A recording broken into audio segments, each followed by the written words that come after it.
샬롬, 화요일 아침이 밝았습니다. 오늘도 하나님의 은혜 가운데 평안하시기를 바랍니다. 오늘은 마태복음 2장 13절부터 23절의 말씀으로 하나님의 은혜가 있기를 바랍니다. 이 본문은 예수님께서 유대 베들레헴에 태어나신 이후에 하나님께서 요셉에게 꿈속에 가브리엘 천사를 통해서 애굽으로 피신할 것을 말씀하는 것으로 시작이 됩니다. 동방박사들에게 먼저 안전한 길로 고국으로 돌아갈 수 있도록 꿈에 하나님께서 그들에게 말씀하셨는데, 헤롯 왕이 예수님을 제거할 것을 하나님은 아셨기 때문에 예수님이 애굽으로 피신할 수 있도록 꿈속에 요셉에게 말씀하셨습니다.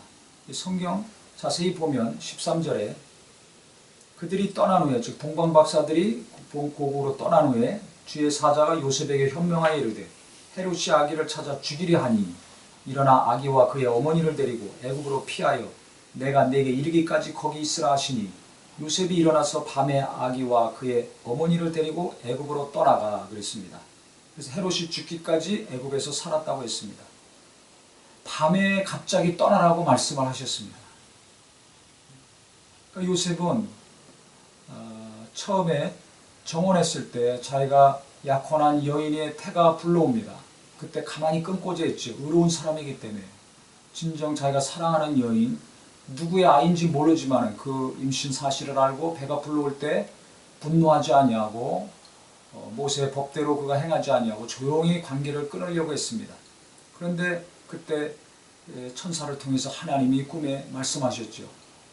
내 아내 데려오기를 염려하지 말아라. 성령으로 잉태될 것이고 그는 예언된 메시아고 이름을 예수라 하라. 인류를 죄에서 구원할 구주이시다 라고 말씀했을 때 요셉은 그 말씀을 그대로 순종했습니다. 그래서 아내 마리아를 데리고 와서 동침치도 않고 예수님이 탄생할 때까지 묵묵히 아내를 지키고 예수님을 지켰습니다. 그런데 헤롯이 예수님 탄생 소식을 동방박사들 방문을 통해서 안 다음에 예수님을 죽이려고 했을 때 밤에 피신하라고 하나님이 천사를 통해서 알려주셨어요. 그때 요셉의 반응은 어땠습니까? 그대로 순종했습니다. 왜 예수님이 탄생했는데, 메시아가 탄생했는데 내가 오밤중에 아무 잘못도 없이 내가 범죄한 것도 없는데 왜 자다 말고 일어나서 도망가야 됩니까? 결혼해서 안락한 삶을 살고자 하는 것이 모든 사람의 꿈입니다. 사랑하는 여인과 함께 자녀를 낳고 안락한 곳에서 평안하게 신혼생활을 꿈꾸죠. 그런데 얼마 되지도 않아가지고 이제 메시아를 탄생했으니까 어떤 복이 올 것인가, 하나님이 어떤 놀라운 것을 부어주실 것인가 기대하고 꿈에 부풀 수도 있었는데 하나님이 명령하신 것은 빨리 밤중에 도망가라는 것이었습니다. 황당한 일이죠. 낮도 아니고 아침도 아니고 자고 있는데 갑자기 꿈에 나타나셔서 도망가라는 거예요. 불평하고 원망하고 투정할 수도 있는 상황입니다. 아니, 하나님이 나를 이와 같이 인도하셨다면, 메시아 탄생을 내 사랑하는 여인을 통해서 우리 가정에 역사하셨다면 뭔가 좋은 일이 일어나야 될 텐데 이건 좋은 일이 아니라 거꾸로 도망가야 된, 범죄하지도 않고 피신해야 되는, 그것도 한밤중에 가야 되는 일이 벌어졌습니다. 요셉은 아무 불평 안 하고 왜 밤에 가야 됩니까? 왜 도망가야 됩니까? 나는 잘못한 것이 없는데 왜 이런 일이 내게 일어납니까? 내 가정에 왜 자꾸 이런 일이 일어납니까? 하나님께 따지지 않았습니다. 우리는 어떤 어려운 일이 일어나면 좌절하고 낙심하고 불평하고 원망하기 시작합니다. 그런데 요셉은 그것이 없었습니다. 즉시 순종했습니다. 아무 얘기 않고 그대로 마리아와 아기 예수와 함께 애굽으로 피신했습니다. 그 다음에 헤롯 왕이 바로 들이닥쳐가지고 2살 이하의 어린아이들을 다 살해했습니다. 만약에 그때 순종하지 않았다면, 요셉이 마리아가 불순종했다면 어떻게 됩니까? 끔찍한 일이 벌어졌겠죠. 순종이 중요합니다. 제사가 순종보다 나을 수가 없습니다. 아무리 내가 열심히 일하고 열심히 공부하고 열심히 사업하고 열심히 자녀 키운다 할지라도 내 뜻대로, 내 욕심대로, 내 계획대로 한다면 우리는 하나님의 도우심과 보호하심을 받을 수가 없습니다. 하나님의 자녀들, 하나님이 지키시고 함께 하신다는 기본적인 믿음이 있기를 바랍니다. 이 믿음을 상실하고 사는 그리스도인들이 너무나 많습니다. 예배하면서, 기도하면서, 말씀을 가르치고 들으면서 불안에 떨 때가 얼마나 많습니까? 당장 어려운 일이 내게 닥쳤을 때 누군가를 원망하거나 하나님을 원망하거나 그래서 믿음이 흔들리고 더 심한 경우는 믿음에서 떠나는 경우도 너무나 많습니다. 이 교회 다니다가 안 다니는 분들이 많지요. 이런저런 일로 말미암아 시험 들고 상처받고 또 하나님 앞에 시험 들어가지고 하나님 원망하고 어떻게 하나님 이러실 수 있는가? 나를 버리셨다. 하나님 날 사랑 안 하신다. 그래서 하나님과 등지는 경우가 많이 있습니다. 이것은 하나님이 사랑 안 하시는 것이 아니었어요. 하나님이 진정 사랑하셨기 때문에 피신시키신 겁니다. 당장은 고난이요 어려움이지만 하나님의 사랑이요 하나님의 보호하심이었습니다. 나중에 헤롯 왕이 죽습니다. 헤롯이 죽은 다음에 하나님이 또 요셉에게 말씀하셨습니다. 다시 이스라엘로 돌아가라. 유대 땅으로 돌아가라. 고향으로 돌아가라는 거죠. 때가 참에 갔습니다. 몇 년 동안 있었는지 모르지만 어쨌든 애굽에서 사는 동안에 갑자기 떠났는데 어떻게 무엇으로 먹고 살았을까요? 동방박사들이 바친 예물이 있었습니다. 황금과 모략과 유향, 그 비싼 예물로 말미암아 애굽의 생활에 어려움이 없었을 것입니다. 하나님은 아시고 모든 쓸 것을 채워주셨습니다. 진정 하나님을 사랑하는 자, 하나님 뜻대로 순종하며 큰일이건 작은 일이건 정말 겸손히 사는 자들, 하나님이 필요한 모든 것들 채워주신다는 은혜의 말씀이 되기를 예수 이름으로 축원합니다.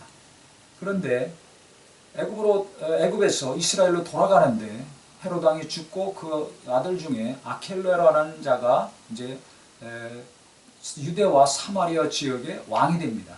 그런데 그 아버지 헤롯이 워낙 폭군이었기 때문에 유대인들이 왕이 되는 것을 원치 않았습니다. 그래서 이 당시 왕은 로마가 지배하고 있었기 때문에 로마의 허락을 받아야 됩니다. 그래서 이 아켈레오가 로마에 가서 유대와 사마리아 지역의 분봉왕으로서 왕권을 바꾸서 돌아오면서 이 유대인들이 자기 자신을 싫어하는 것, 거부하는 것을 알았기 때문에 오는 도중에 로마에서 이 유대 땅으로 오는 도중에 수많은 유대인들을 학살했다는 역사가들의 증언이 있습니다. 그래서 그런지 유대 땅으로 가기를 예루살렘으로 이스라엘로 다시 돌아가기를 이 요셉이 좀 두려워했습니다. 그래서 어떻게 했습니까? 또 하나님이 말씀하시기를 나사렛으로 가라.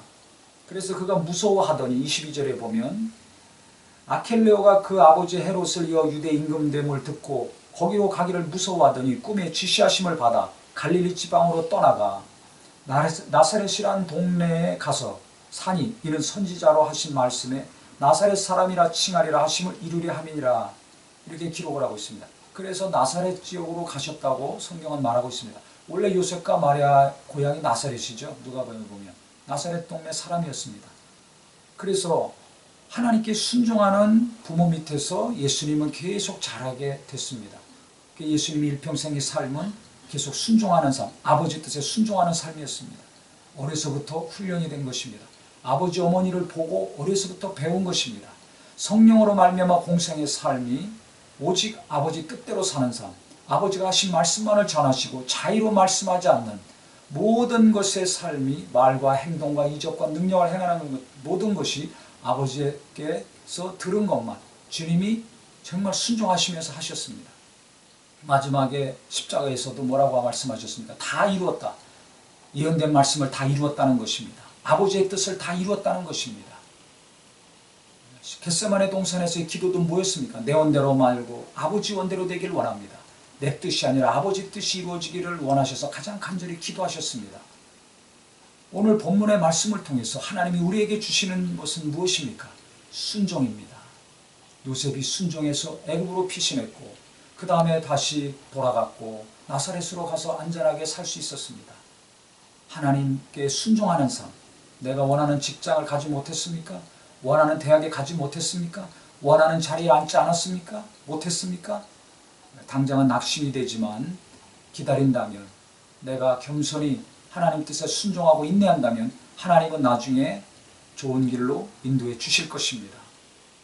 낙심하지 마시고 내 계획과 내 뜻과 안 맞는다고, 내가 기도했는데 당장 안 이루어졌다고 낙심하고 좌절하고 원망하고 불평하지 마시고 시험들지 마시고 겸손히 인내한다면 하나님의 인도하심을 정말 인정하고 범사에 하나님을 인정하라 하신 말씀을 기억하셔서 순종하는 삶을 산다면 때가 참에 하나님은 이스라엘로 인도하신 것처럼, 나사렛에서 살게 하신 것처럼, 마태가 기록한 것처럼 하나님의 말씀을 이루려 하심이라.